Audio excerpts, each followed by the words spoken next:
Bienvenidos y bienvenida a este conversatorio, el reto de las víctimas para mantener viva la memoria y la búsqueda de justicia.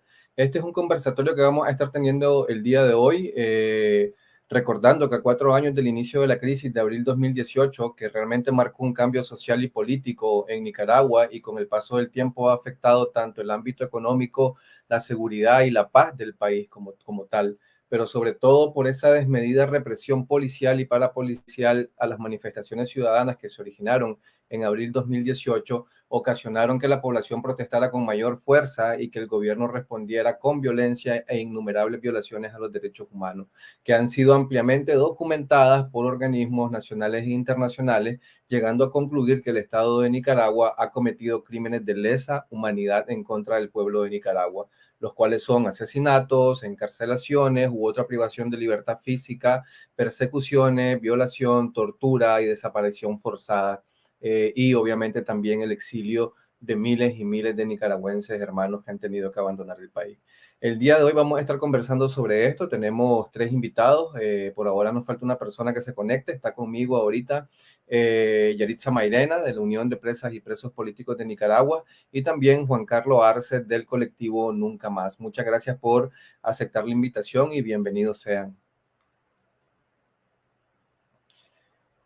Quisiera comenzar este conversatorio y iniciar con una pequeña pregunta, ¿no? Que básicamente radica en el tema de qué significa abril, tanto para la Unión de Presos y Presas Políticos de Nicaragua como para el colectivo Nunca Más. ¿Qué significa abril para ustedes? Si quieres, Yaritza, puedes empezar. Para nosotros, abril simboliza, ¿me escuchan bien? Disculpen. Sí, sí. Bueno, para nosotros, abril, de hecho, simboliza, digamos, una ruptura para un parteaguas en la cultura nicaragüense, en la cultura política nicaragüense. Es decir, abril ha significado una renovación en la forma en la que el pueblo ve la política y el sistema político de todo el país. En abril se dieron discusiones, de hecho también se reabrieron discusiones sobre la memoria histórica de Nicaragua, la importancia de construir esa memoria histórica que había sido silenciada por el pasado de la guerra y que en 2018, digamos, volvió a ser una de las discusiones más importantes de la población. Y también, digamos, abril significa el sueño de los nicaragüenses por tener una nueva nación, una mejor nación, donde se respeten los derechos humanos, donde haya una memoria con dignidad y donde no haya más corrupción institucionalizada como la que hemos tenido todos estos años. Entonces, abril significa esa renovación, digamos, esos aires de cambio que el pueblo merece y necesita. Gracias, Yaritza. Juan Carlos. Hola, muchísimas gracias, Donald, y un placer de verdad estar compartiendo con Yaritza y con doña Susana, que son también, además de protagonistas, son víctimas también de la dictadura. Bueno, todos y todas de alguna manera lo somos, ¿no? Incluso nosotros, los integrantes del colectivo Nicaragua Nunca Más, que somos producto del cierre de una organización tan importante como es el CENIT, que continúa en Nicaragua, ¿verdad? Pero evidentemente trabajando de una manera prácticamente con el fusil en el cuello. Y fue por esa razón que tuvimos que salir y organizarnos acá en Costa Rica, desde donde estamos trabajando. Lo que quiero decir con esto es que las víctimas de la dictadura son incontables, son millones las víctimas de la dictadura. Y abril, como decía Yaritza, un tanto es realmente la evidencia viva del hartazgo de la gente que salió a las calles a decir ya no aguantamos más este sistema, este modelo injusto, basado absolutamente en la impunidad, un modelo absolutamente autoritario. En ese momento, estamos claros que a partir de abril se consolidó la dictadura, pero en ese momento un modelo absolutamente autoritario que ya mataba, y mataba en el campo, mataba en las zonas indígenas, perseguía a campesinos, que ya prohibía las manifestaciones. Recordemos todas las manifestaciones que hubo en el marco de las protestas anticanal, que fueron reprimidas donde decenas de campesinos resultaron heridos. Es decir, abril es la manifestación clara de el basta ya no aguantamos más. Y queremos un cambio, queremos justicia, queremos democracia, creemos los nicaragüenses y las nicaragüenses que merecemos un mejor país. Y eso fue lo que se le dijo a los gobernantes en ese momento. Queremos un mejor país. Ya no aguantamos más esta cultura política basada en la impunidad. Hasta 2019, en menos de 200 años de vida republicana, entre comillas, más de 52 amnistías e indultos. Es decir, abril representó todo eso y representó la esperanza de que podemos construir algo diferente, pero también por la respuesta del Estado, representó muerte, representó una violencia que nunca antes habíamos visto y que no habíamos imaginado. Es decir, al menos nosotros, como defensores de derechos humanos, en el colectivo, como defensores y defensoras, de verdad nos sorprendemos cada día con la capacidad que tiene el régimen de Ortega de hacer daño, de joderle la vida a la gente, de actuar con crueldad, con saña. O sea, eso en abril no lo veíamos así. Es decir, creíamos que era un régimen autoritario, pero no pensábamos nunca que tenían esa enorme capacidad de dañar, de matar, de destruir, que eso lo tenemos ahora más claro que nunca, ¿no? Esa situación. Claro, y fue algo que se fue acumulando, ¿no? Una serie de hitos que fueron sucediendo poco a poco, que muchas veces se podían ver a través de aprobaciones de normativas de ley, a través de acciones que no eran congruentes con el Estado de Derecho, la democracia, y todo ese cúmulo obviamente llegó a un punto en que la gente se hartó, ¿no? Y explotó. Doña Susana, ¿está por ahí? Doña Susana. Sí, es que como les dije, tengo problemitas de internet. Sí, sí. Bienvenida, doña Susana. ¿Qué significa abril para AMA? Como AMA,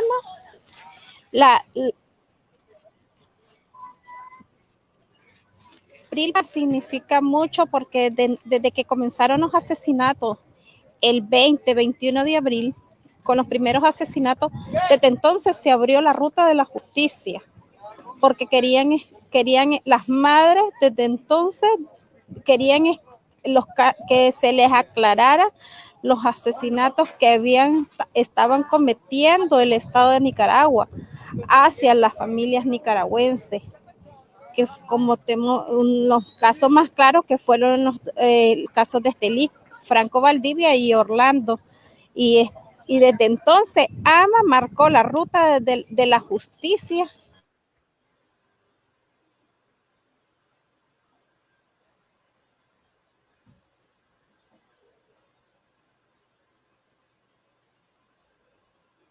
¿Sigue ahí, doña Susana?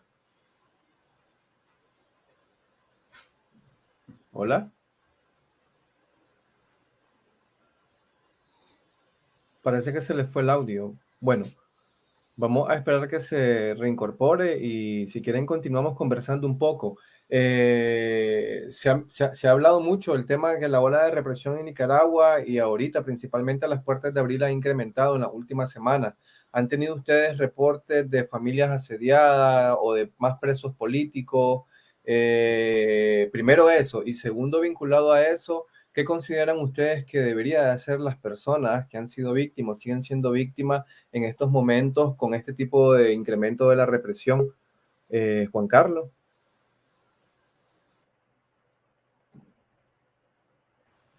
A ver, yo creo que en principio habría que decir que el hostigamiento, el asedio, la criminalización de la gente, de las personas que ejercen algún tipo de derecho, eso no ha parado nunca.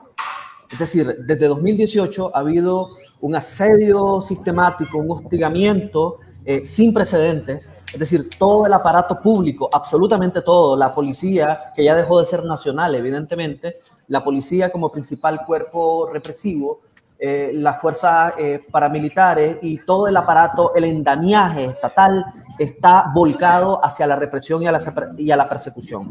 Lo que sí hemos visto como colectivo Nicaragua Nunca Más, a partir de nuestro monitoreo, que hay algunos momentos en donde hay un incremento evidente del hostigamiento. Y abril lo ha sido.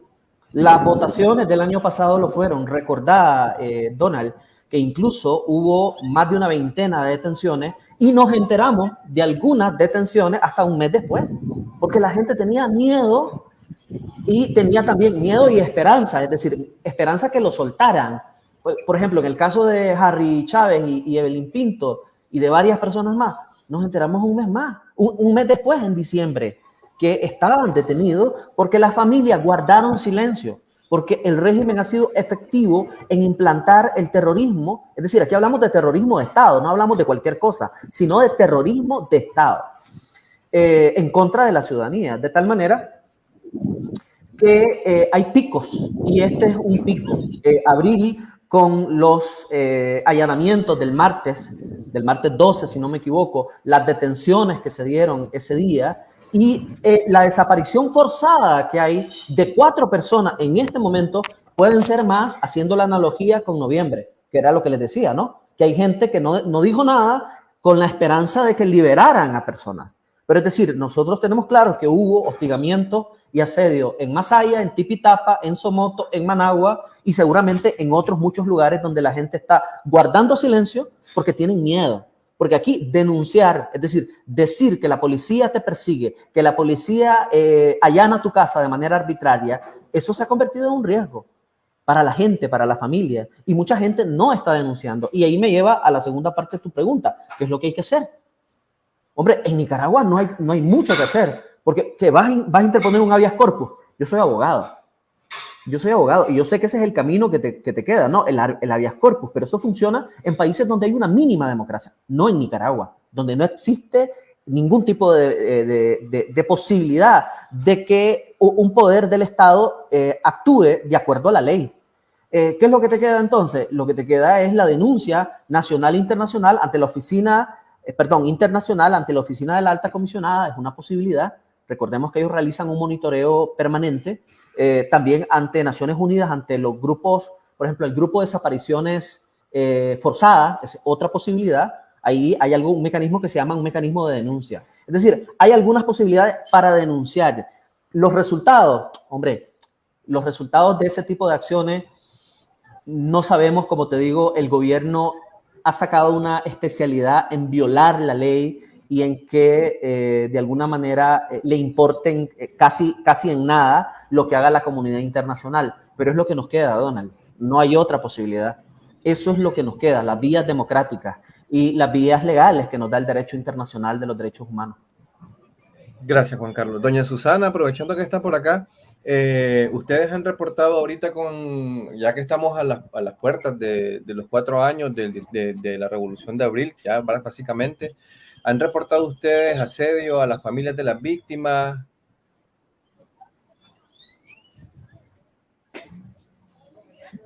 ¿Me escucha, doña Susana? ¿Me escucha? Sí, te escucho, Donald. Sí, lamentablemente el gobierno sigue violando los derechos humanos en Nicaragua. El día martes allanaron la casa de la familia Gaitán y a la familia Potosme y bueno, y hemos dado seguimiento también así como organización. Estamos monitoreando todo a la familia y estar siempre recopilando toda esa información para siempre mantener viva como organización, manteniendo la denuncia que a las familias de asesinados también ahora, ya con estos 4 años de rebelión, ahora el gobierno, sabemos que desde que nosotros comenzamos con el Museo de la Memoria, el gobierno la remetió más contra la familia. Y no solo eso, sino que también los amenazaron y dijeron que no querían que hicieran misa, no los quieren ver ni en los cementerios. Y lo hemos seguido denunciando, porque es lamentable que el Estado de Nicaragua hoy por hoy no reconozca a nuestros hijos que fueron asesinados vilmente por mantenerse y quieren mantenerse en el poder. a costa de que encarcelar, a costa de estar encarcelando y quedarnos callados. Pero desde aquí, desde el exilio, nosotros como madre le hemos dicho al gobierno que vamos a seguir firmes en las denuncias. Y esa es una de las cosas que, porque la ruta de nosotros es la justicia, la verdad. Se nos desconectó doña Susana. Yaritza, ¿y ustedes han recibido denuncias, información de que están asediando a la familia de los presos y presos políticos? Bueno, yo quisiera iniciar complementando un poco lo que dijo Juan Carlos y doña Susana en el aspecto de que la dictadura tiene digamos, este sistema de represión sistemático y generalizado en todo el país. Y esto se visualiza de alguna manera o se expresa mayoritariamente en la persecución hacia las personas que ya están, digamos, de alguna manera fichadas por el régimen, ¿no? Que son, digamos, los opositores más visibles, los liderazgos políticos y en su mayoría las víctimas, o sea, víctimas que ya han sido en anteriores ocasiones agredidas por el régimen. Pues en este sentido, y los excarcelados políticos, digamos, son una gran mayoría afectada, o sea, y a veces casi no lo reportan, precisamente porque ya es como la sistematicidad de esta vigilancia, el control, el hostigamiento, la amenaza, se mantiene, ¿verdad? Pero en este momento sí se han reportado, nosotros digamos, nosotros siempre colaboramos en el registro de estas denuncias y de estas agresiones y se han reportado bastantes agresiones, allanamientos en las casas, están revisando casa por casa de cada opositor y los excarcelados.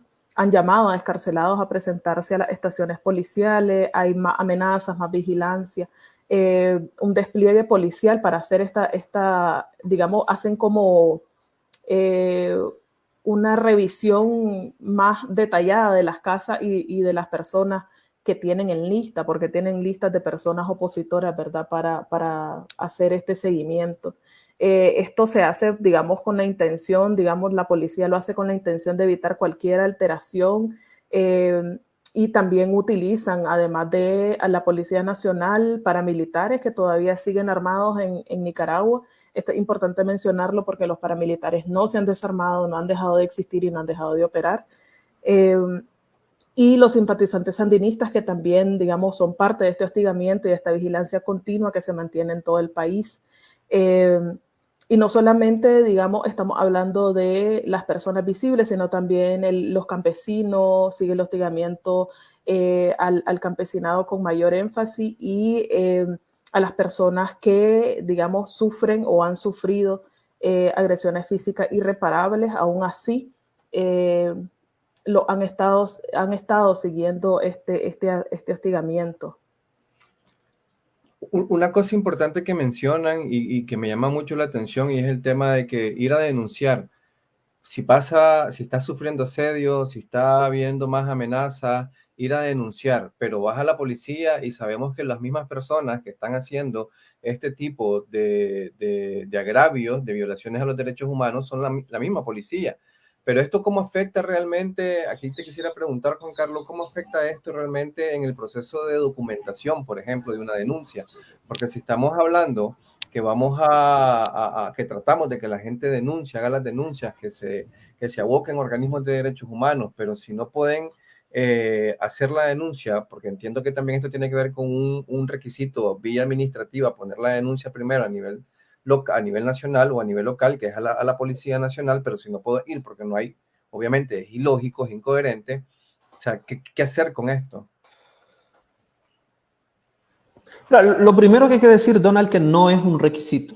Es decir, no es un requisito en el sentido de que está ampliamente documentado y la misma Comisión Interamericana lo hizo en su informe más reciente, estamos hablando de su informe del año pasado, de 2021, donde explica el colapso total del Estado de Derecho nicaragüense. De tal manera que en ese contexto es impensable decirle a la gente que vaya a la policía. Yo te voy a decir algo. En 2018, cuando estábamos en el CENIT, cuando yo trabajaba en el CENIT, acompañamos en un primer momento a las víctimas a poner denuncia a la fiscalía. No sé si ustedes se recuerdan que en un primer momento la Fiscalía y el Estado dijo, vamos a investigar. Y nosotros acompañamos a decenas de víctimas a interponer un escrito de denuncia en el Ministerio Público. Se hizo en ese momento. Luego, evidentemente, no pasó nada, todo lo contrario, fue más bien contraproducente. De tal manera que en este momento es impensable decirle a la gente que vaya a la policía o que vaya al ministerio cuando sabemos que son piezas del engranaje represivo. Ni siquiera son cómplices, son parte de todo el sistema represivo, con el mismo nivel de responsabilidad, si querés. Es decir, aquí no hay complicidad, es parte de un engranaje que está construido para perseguir, para criminalizar. De tal manera que en este momento no sería cierto decir que el no acudir a poner la denuncia en la policía o en el Ministerio Público afectaría eventualmente tu proceso de documentación. En este sentido, acordate que para eso existe un mecanismo de monitoreo y vigilancia que fue fortalecido recientemente en la última resolución del Consejo de Derechos Humanos, que crea un mecanismo de investigación que se le llama grupo de expertos, que es parecido a una misión de determinación de hechos, y fortalece a la alta comisionada para que continúe su trabajo de monitoreo y vigilancia. Entonces, por ahí existe una posibilidad. Existen además otras instancias, otros mandatos de Naciones Unidas a las cuales vos podés recurrir. Por ejemplo, te voy a decir una, pero hay varias. En junio se hace el análisis a Nicaragua en materia de tortura. Toca hacerlo. Hombre, en materia de tortura en Nicaragua hay mucho que decir, hay mucho que denunciar y hay mucho que hacer. En este momento lo que nos queda es las vías internacionales. Y a nivel personal, sí, yo creo que hay que escribir lo que nos pasó, hay que identificar a los perpetradores, hay que ponerle hora, hay que decir cuántos llegaron a mi casa, cuántos policías, si puedo tomarle la placa a la móvil que llega, hay que hacerlo. Es decir, hay que hacer todo un trabajo de hormiga desde ahorita para los procesos que más temprano que tarde se van a abrir y que nosotros tengamos elementos. A mí me pasa, cuando estamos documentando un caso y le preguntamos detalles a la gente no domina detalles.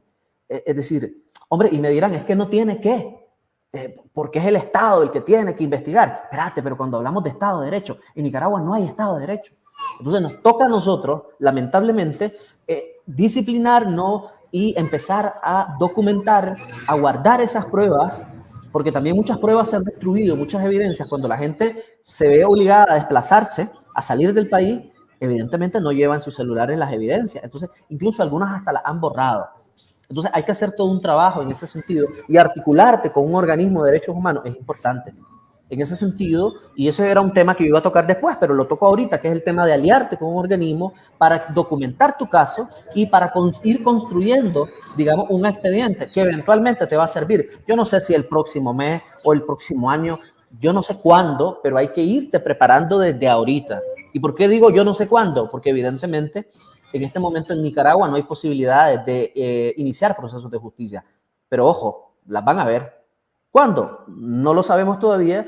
Seguramente estos procesos van a ser de largo plazo y hay que prepararse para una carrera larga, porque los procesos de justicia, y no solo en Nicaragua, sino también fuera de Nicaragua, son procesos largos. Si no veamos las experiencias de las otras dictaduras latinoamericanas, en donde todavía hay desaparecidos forzados. Y esto no es para desanimar a la gente, es para que pongamos un pie también en la tierra y nos preparemos para una jornada que va a ser larga. Construir el país que nos merecemos y las instituciones que queremos no es fácil, pero hay que empezar. Además que no es para desmotivar, sino más bien para que las personas tengan claridad, que no crean de que porque no pueden ir a hacer precisamente la denuncia a la policía, no es que van a quedarse callados, tienen que ir documentando, tienen que ir realmente, como decía Juan Carlos, aliándose con organismos de derechos humanos para poder realmente movilizar su denuncia, que existe un registro. Y aquí quisiera preguntarte, Yarixa, ¿cuál es entonces la importancia en este sentido de mantener viva la memoria de cara a los procesos históricos de Nicaragua? Yo creo que hay que aclarar que la memoria no es solo una herramienta para la víctima, es decir, no solo las víctimas tienen que escribir los sucesos que ocurrieron y contar la historia de cómo pasaron, sino que es una responsabilidad también de la población nicaragüense enfocarse en construir esa memoria histórica y de alguna manera contribuir a que Nicaragua tenga esos procesos de sanación que van a permitir que no se vuelvan a repetir los mismos errores una y otra vez y que estos ciclos de violencia sigan en Nicaragua. La memoria histórica contribuye a fortalecer el tejido social de la población, contribuye también a mejorar las instituciones, es decir, si hay una educación basada en una memoria histórica concreta, y los jóvenes, los niños, la niñez y la adolescencia pueden crecer con una conciencia más crítica y con una conciencia de ciudadanía mayor que negarles el acceso a la verdad y a la historia de todas las cuestiones que han pasado y de todos los errores que se han cometido. También es importante que la memoria histórica contribuye no solamente a estos procesos históricos, sino también a formar una conciencia política en los próximos gobiernos de evitar que se den las condiciones que propiciaron las graves violaciones a derechos humanos en el pasado.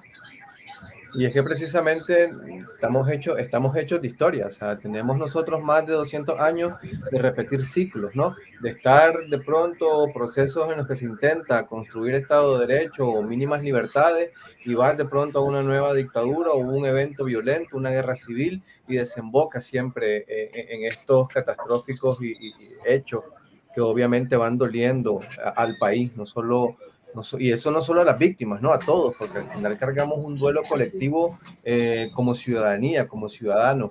¿Qué están haciendo, doña Susana, ustedes como AMA para encontrar la justicia, ese camino de la justicia que usted me mencionó al inicio?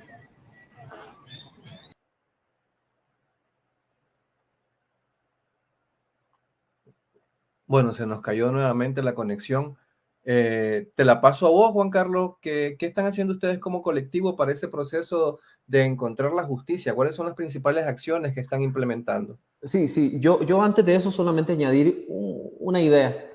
Mira, como decía una persona muy querida nuestra en Nicaragua, una psicóloga muy importante, los nicaragüenses cargamos una mochila que está llena de duelos, de traumas, que son individuales y colectivos.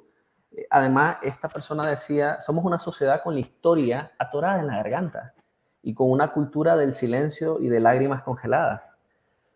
Definitivamente es una realidad. Vivimos con la historia, pero también con las injusticias atoradas en la garganta. En Nicaragua no solamente se promueve la impunidad, se premia la impunidad. Solo por dar un ejemplo, el señor creo que se llama Zacarías Duarte, el que ahora es comisionado, acusado hace algunos años de dirigir un operativo en el que murieron 3 personas en las Agüitas, incluyendo 2 niños. Ese señor asumió un liderazgo importante en la operación limpieza de Masaya, junto a Avellán. Ese señor, presumiblemente, es el responsable del asesinato de decenas de personas, porque él tenía el liderazgo en la operación limpieza de Masaya junto con Avellán. De tal manera que ese señor, en 2017, fue ascendido a comisionado.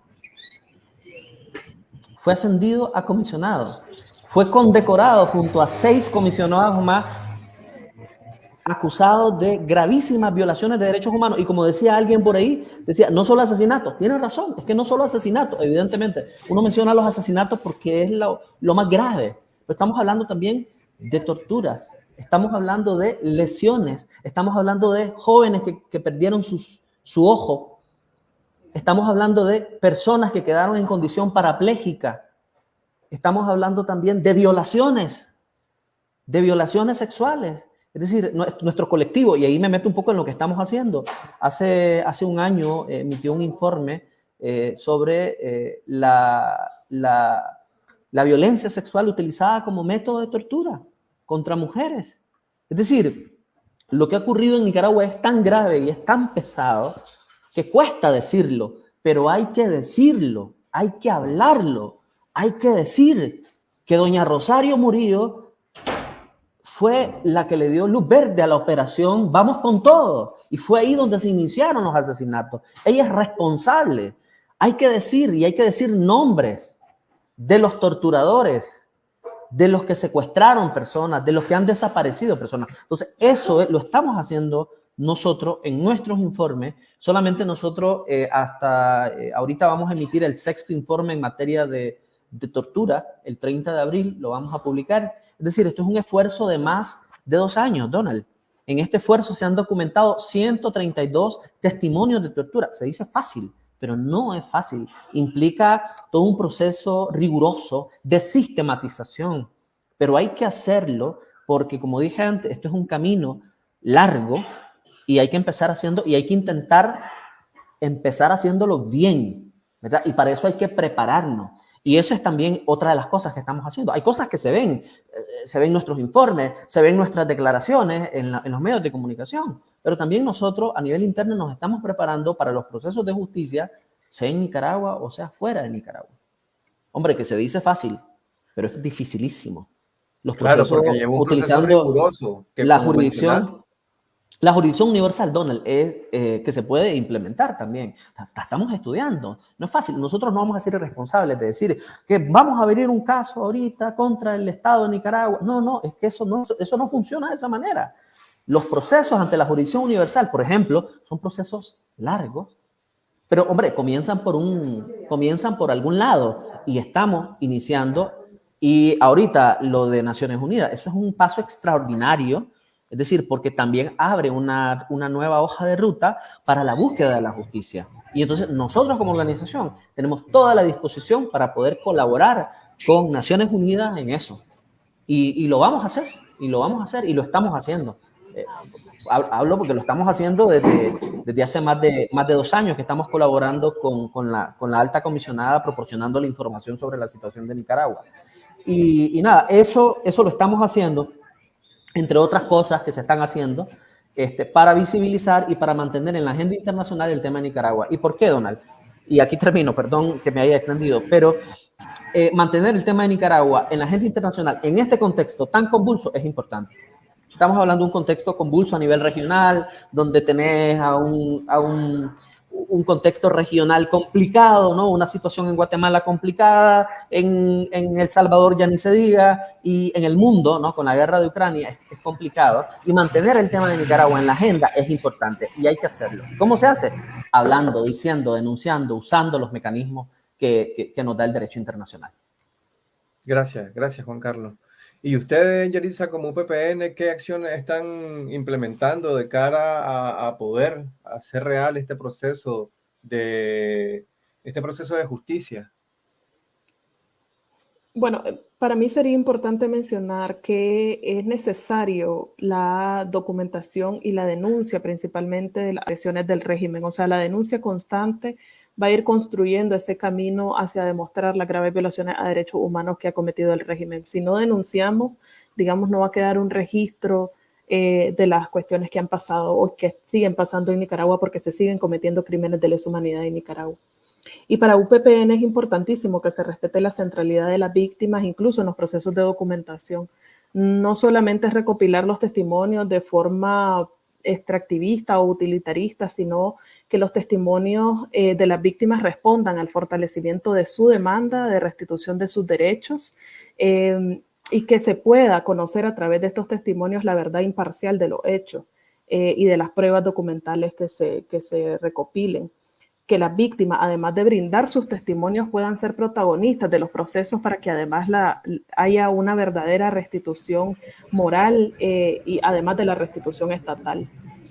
Y que la sociedad reconozca, digamos, de alguna manera lo que se está viviendo o lo que viven las víctimas. Además de que para nosotros las víctimas son sujetos activos en la construcción de ese proceso de la justicia, son constructores de paz, promotores y defensores de derechos humanos y ciudadanos con deberes y derechos. Es decir, no solo estamos hablando de que los testimonios sirven para evidenciar que sufrimos, sino también para construir una mejor Nicaragua.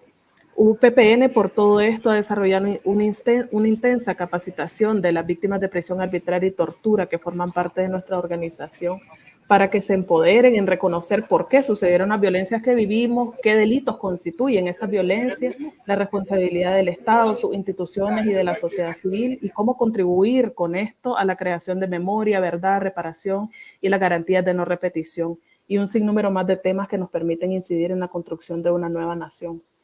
En la parte de justicia, concretamente, hemos iniciado un proceso de recopilación testimonial desde 2020 y de pruebas jurídicas que contribuyan a los procesos de investigación, además de una propuesta de ruta de justicia que se ha transmitido al pueblo en general a través de nuestras redes. Hicimos una campaña enfocada en visibilizar esta exigencia sobre justicia y que contiene también propuestas concretas de cómo el Estado de Nicaragua debe aplicar la justicia como herramienta para la transición.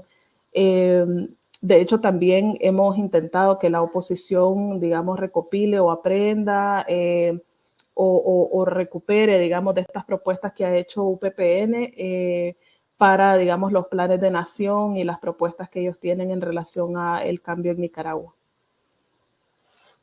Muchas gracias. Realmente están activos haciendo muchas cosas en función de esto, ¿no? Ese es el tema. No quedarnos paralizados, ¿no? Es cierto que estamos viviendo un contexto muy represivo, pero obviamente tenemos que ir haciendo pequeñas acciones que contribuyan precisamente a esa construcción de memoria colectiva, pero también al tema de seguir documentando estas situaciones. Doña Susana, ¿y ustedes como AMA qué acciones están implementando para la búsqueda de la justicia? Bueno, antes que se me vaya en internet, nosotros como Asociación Madres de Abril, nosotros lo que hemos implementado desde el 2018 es siempre recopilar toda la información. Hemos mantenido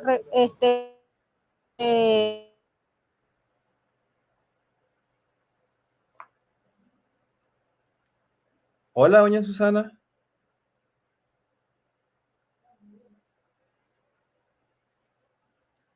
Hola.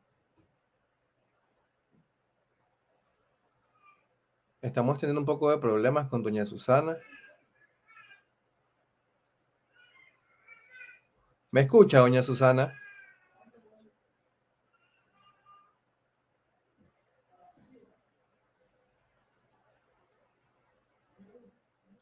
Se le volvió a caer la conexión, me parece.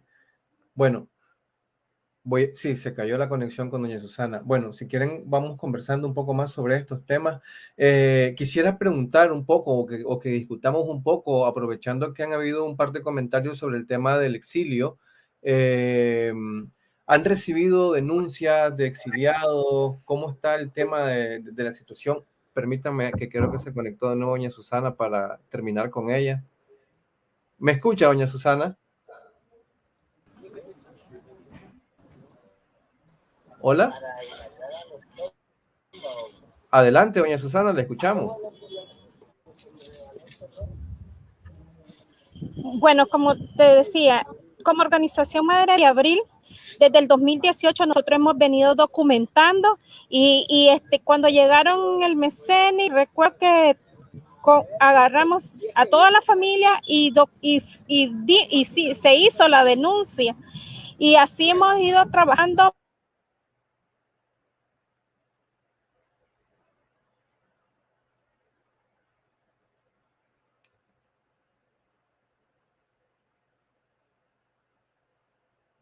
Se nos volvió.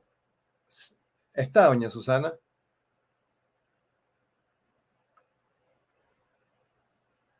Hola.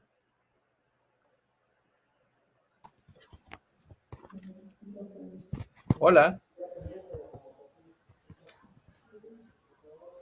Adelante, doña Susana.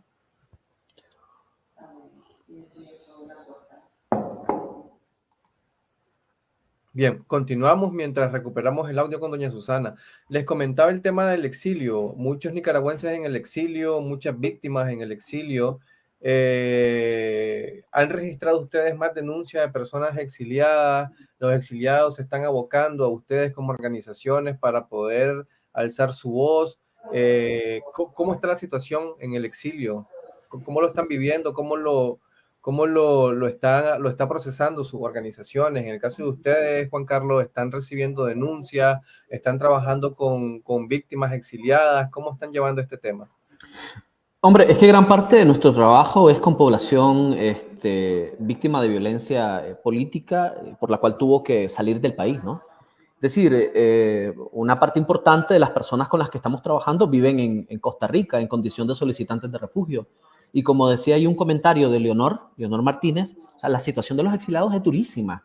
Y en 2020, con la pandemia, fue peor, ¿no? Por la pérdida de medios de vida, 2020, 2021. Ahora ya en 2022, digamos que la cosa viene, es decir, se viene destrabando un poco en ese sentido, pero por ejemplo, doña Leonor lo señala, Costa Rica es un país sumamente caro, acceder a la salud, a la educación es complicado, de tal manera que, sobre todo a la salud, que es, es un modelo privado.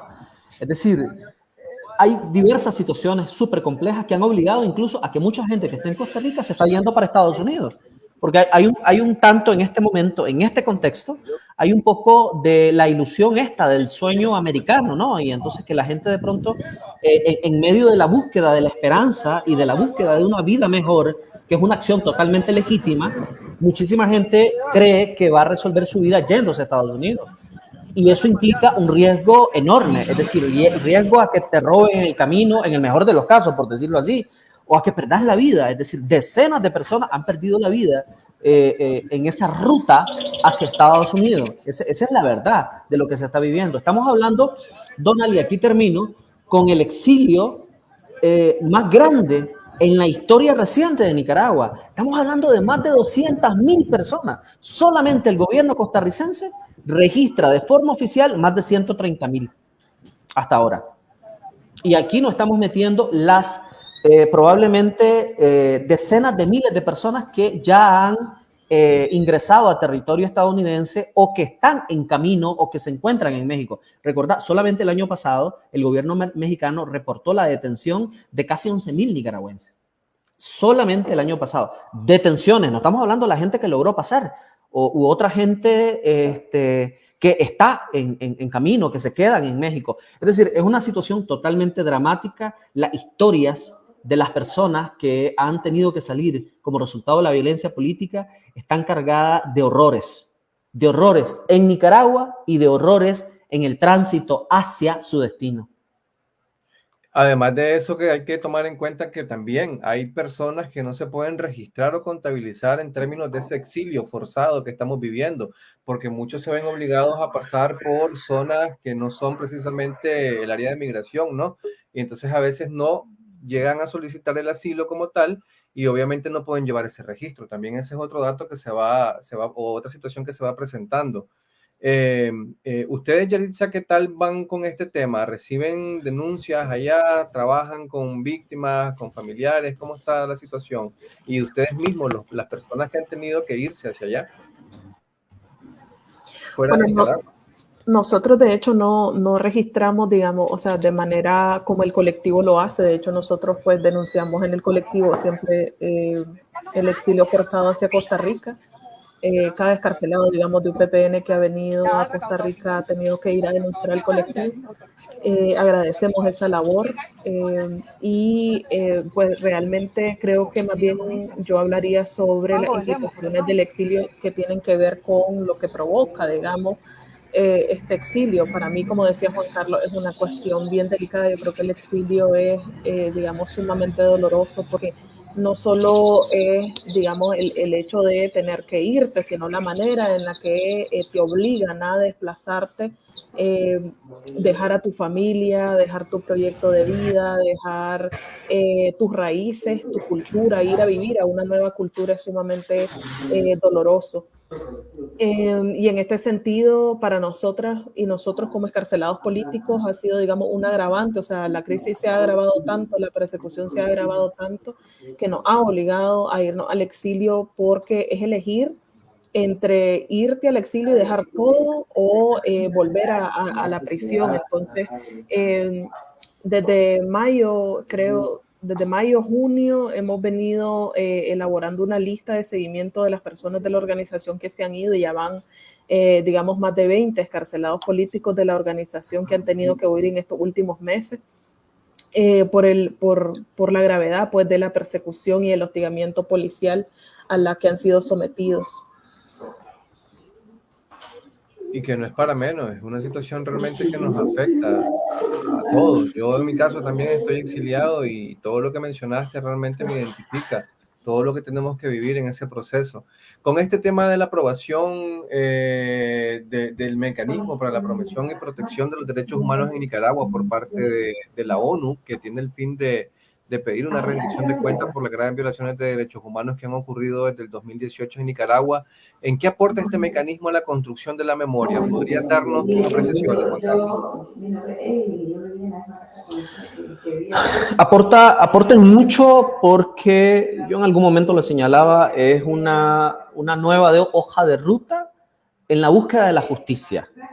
Y hay que diferenciar, es decir, justicia y memoria, es decir, se parecen y están íntimamente vinculados, ¿verdad? Pero no necesariamente van de la mano. Deberían hacerlo, pero no necesariamente van de la mano. Ha habido experiencias en donde se ha impulsado procesos de memoria y no ha habido justicia. Ha habido experiencias en donde ha habido procesos de justicia y no necesariamente memoria. Nosotros aspiramos a más, nosotros aspiramos a que este mecanismo haga un aporte decidido y significativo a la demanda de justicia, a esa demanda que persiste luego de casi 4 años después. Y lo vemos en doña Susana, que está demandando justicia, en doña Susana, doña Josefa, doña Francisca, que creo que la vi conectada por ahí. Es decir, son innumerables los familiares de víctimas que están demandando justicia. Y entonces aquí se inicia un camino para documentar, para registrar, para señalar a los perpetradores. Y eso es importante. Nosotros los nicaragüenses y las nicaragüenses tenemos como responsabilidad, porque no es responsabilidad de la comunidad internacional construir memoria, nos tocará a nosotros. Y para construir memoria hay que prepararse para eso. Hay que prepararse para eso. ¿Cómo vamos a construir memoria? ¿Desde cuándo vamos a construir memoria? Es decir, no es fácil, pero se puede hacer. Y como decía Rutilio Grande, que ahora en mayo cumple años de haber sido asesinado por los escuadrones de la muerte, esto se hace en comunidad, esto se hace en conjunto. Es decir, ni nosotros vamos a inventar el agua azucarada o el agua helada, porque ya han habido otras experiencias en otros países que podemos retomar y que podemos enriquecernos y que podemos adaptar para construir memoria, ¿verdad? Porque no vamos a empezar de cero. Es que no vamos a decir que aquí se va a empezar de cero. Si aquí ha habido todo un trabajo, aquí ya las madres ya han documentado. Lo que hay que hacer es retomar, revisar y ver qué hace falta. Eso es lo que nos hace falta. Sentarnos en comunidad, en grupos, para este camino que va a ser duro y que es duro y para las madres, para los que tuvieron víctimas directas, es todavía mucho más duro, pero también es un compromiso precisamente con esas personas que ya no están porque fueron asesinadas, ¿verdad? No porque se sacrificaron, porque hay que cambiar la narrativa. Construir memoria también es cambiar la narrativa. Es decir, hay gente que anda con el cuento de que ofrecieron su vida. ¿Qué ofrecieron su vida? Aquí nadie ofreció su vida. Sus vidas fueron arrebatadas, fueron asesinados. Eso es diferente. Y eso es parte de construir memoria, decir las cosas como son. Para que construyamos memoria tenemos también que revisar eso. Hay muchas cosas que hacer, mucho trabajo que hacer. Yo creo que hemos hecho y estamos haciendo. Y el mecanismo de Naciones Unidas, este grupo de expertos, viene a contribuir, pero no viene a resolver el problema. Es decir, aquí nosotros tenemos que asumir la responsabilidad que como sociedad nos toca a cada uno de nosotros y de nosotras. Así mismo, muy bien. Doña Susana, ¿está por ahí? Sí, aquí estoy. Voy a ser breve Adelante. y concisa. La memoria Sí. la memoria la construimos nosotros como víctimas de asesinados desde el 2018 y vamos a continuar esa memoria porque acuérdense que el gobierno ha querido cambiar la narrativa y por eso nosotros decidimos construir esa ruta de justicia, de verdad y memoria para que los crímenes de lesa humanidad hoy por hoy fueran reconocidos en la comunidad internacional. Porque si nosotros no hubiéramos denunciado desde que comenzaron los asesinatos, recuerdo que las primeras pancartas decían, no fueron homicidios, fueron asesinatos. Se nos desconectó doña Susana. Bien, vamos, cuando regrese nuevamente le damos la palabra. Quisiera aprovechar, Yaritza, ¿pudieses contar un poco cómo está la situación de los presos y presas políticas actualmente?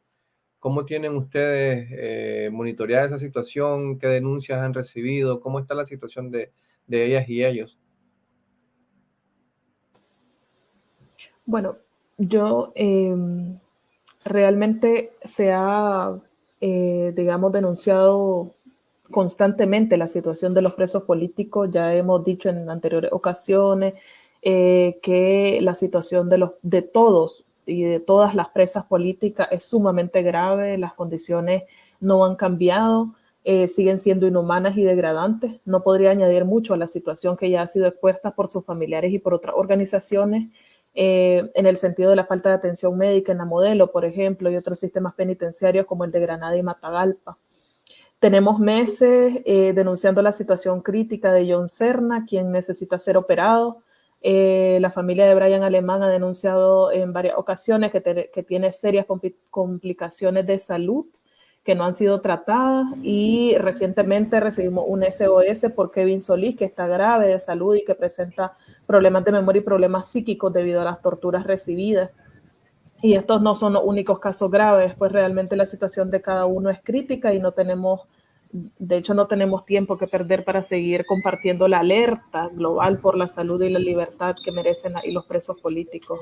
Esta situación pues se agrava en la situación, por ejemplo, de las personas que están en el Chipote, que están en total aislamiento, que esto es una forma de tortura también, las torturas que reciben constantemente, o sea, no solamente son físicas, sino también psicológicas, y que van agravando, digamos, y van deteriorando su salud mental y su salud física también. Doña Susana, gracias, Yarisa. Doña Susana, sigue por ahí. Le doy la palabra si puede continuar con lo que estaba hablando. Doña Susana.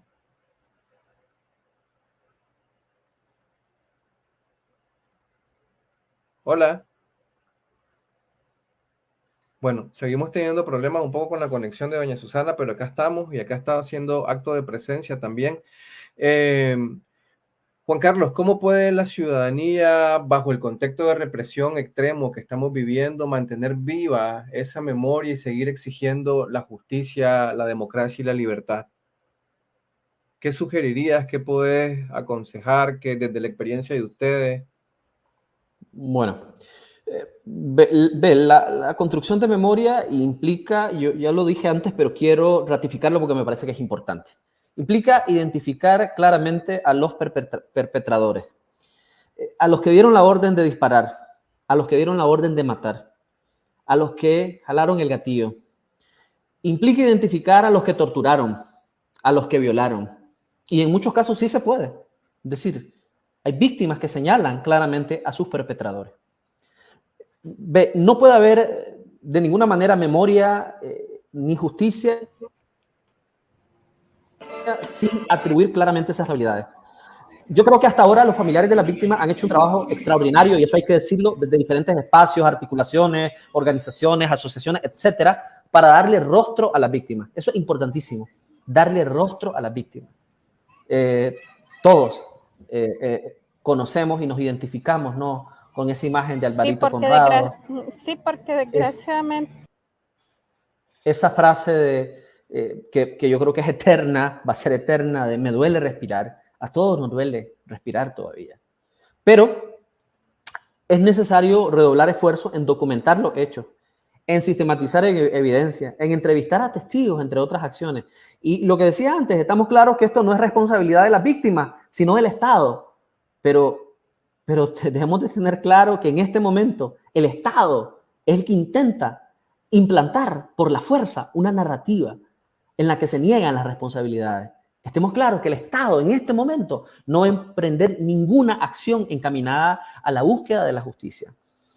Quizá solamente para ir finalizando, a una hora ya de conmemorar 4 años de resistencia cívica, pero también de una represión brutal sin precedentes, yo creo que nos toca continuar hablando, continuar persistiendo en la demanda de justicia, y nos toca prepararnos para el camino largo hacia la justicia, pero sobre todo nos toca, y ese es un elemento importante, y ojo, quiero hacer énfasis en eso, pero nos toca sobre todo cuidarnos a nivel físico, a nivel emocional.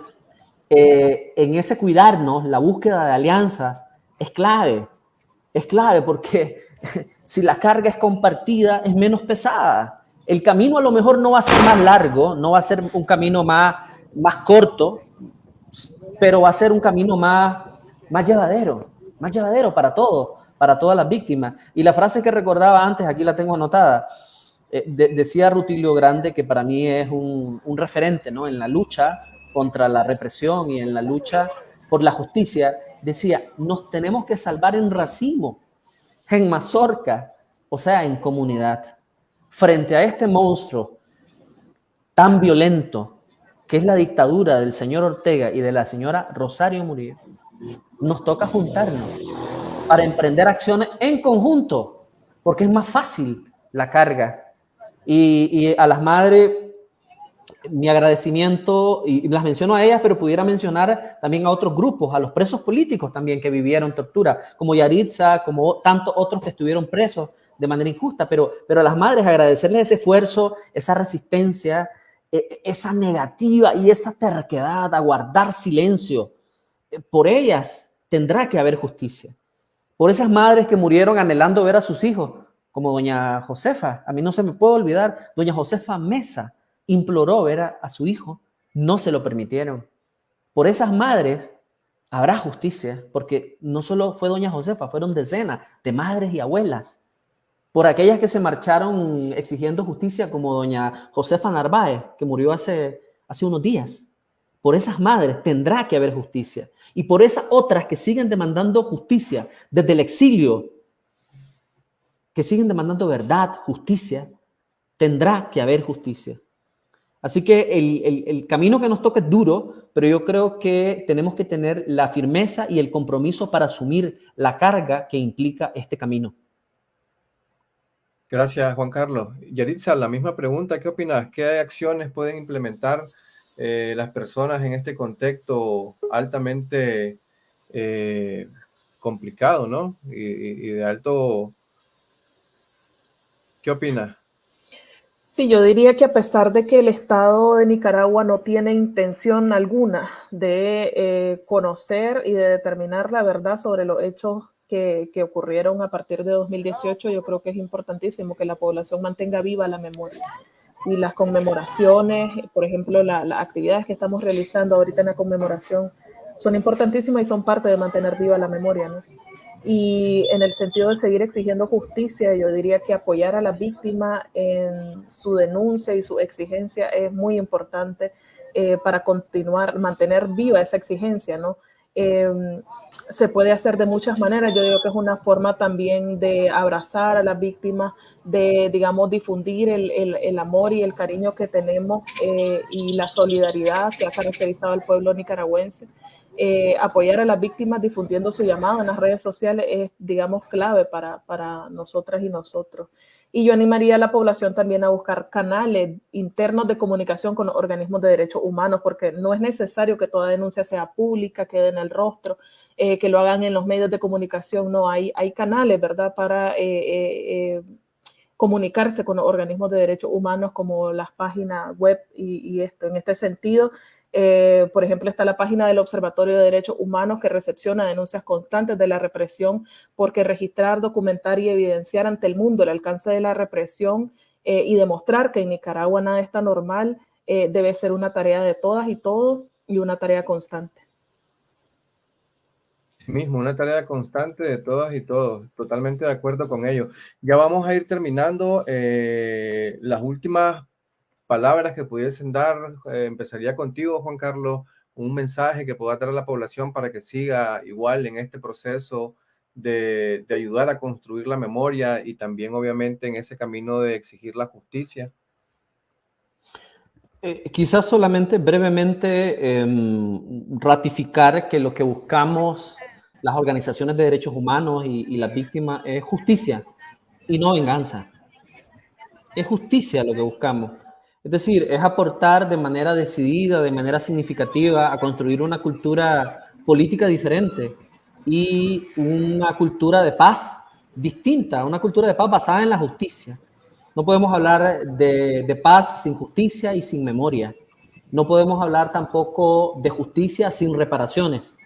Entonces, algo de lo que no hemos hablado, pero en Nicaragua normalmente, si tenés suerte, bueno, no ahora, ¿verdad? Quizás antes de que se consolidara la dictadura, de obtener una sanción penal para un responsable de un delito, ya era bastante. Pero nunca en Nicaragua realmente se ha hablado de manera decidida sobre las reparaciones a las víctimas. Aquí hay que reparar. Y no solamente me refiero a reparaciones económicas, ¿verdad? Sino me refiero a otro tipo de reparaciones. Construir memoria también es una forma de reparar. De tal manera que hay que apuntar también a eso. Realmente tenemos muchas tareas, Donald y Aritza. Hay muchas cosas que hacer. Tenemos que empezar a priorizar también por dónde empezamos. Ahorita estamos obviamente enfrascados en el tema de la justicia, pero hay otros muchos campos. El tema de la salud mental, por ejemplo, que no hemos hablado absolutamente nada sobre eso, o muy poco, es un gran tema, es un tema inmenso, enorme. Los impactos que la violencia de Estado está teniendo en relación a los niños y a las niñas nicaragüenses es otro gran tema. Es decir, hay muchas cosas que hacer. Realmente la dictadura ha hecho mucho daño y nos ha quitado muchas cosas. Y hay que luchar para volver a restablecerlas, pues. Y ahí me quedo. Muchísimas gracias por la invitación. Gracias, Juan Carlos, a ti. Doña Susana, ¿está por ahí? Doña Susana. Bien. Yaritza, tus palabras de cierre. Sí, por aquí estoy, Donald. Pues sí, una de las cosas que nosotros nos hemos comprometido. Sí, aquí estoy, Donald. Lo único que sí es un gran trabajo lo que tenemos que hacer como familia, como pueblo de Nicaragua, es nueva Nicaragua para los y las nicaragüenses y para que Nicaragua tenga un mejor futuro